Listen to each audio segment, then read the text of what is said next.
Nouvelle journée de grogne sociale en Tunisie. La colère gronde à Kasserine après le décès d'un chômeur pour la deuxième journée consécutive.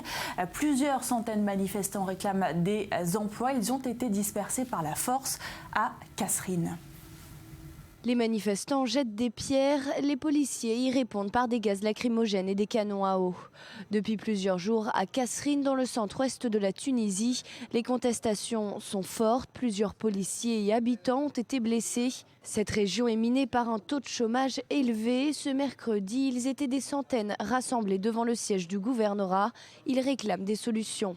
Nous savons que le problème du chômage est un problème national et c'est pourquoi la révolution de 2011 a eu lieu. Aujourd'hui, ce sont les mêmes slogans qui sont scandés: travail, liberté, dignité. Nous n'avons pas vu de changement dans les politiques économiques et sociales du gouvernement. Il y a toujours autant de pauvreté, et même plus qu'avant. D'autres villes du pays manifestent en soutien à Kasserine.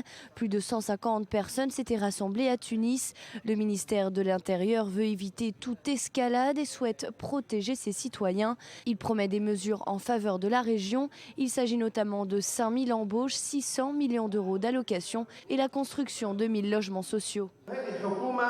Le gouvernement est un gouvernement démocratique. Ce gouvernement tient à garantir les droits des manifestants d'exprimer leur opinion et leurs protestations. Et en même temps, le gouvernement est attaché à ses obligations dans la protection des propriétés publiques et privées. La ville de Kasserine s'est embrasée le week-end dernier après la mort d'un chômeur de 28 ans qui s'est tué en escaladant un poteau devant le siège du gouvernorat. Il protestait contre son retrait d'une liste d'embauche dans la fonction publique.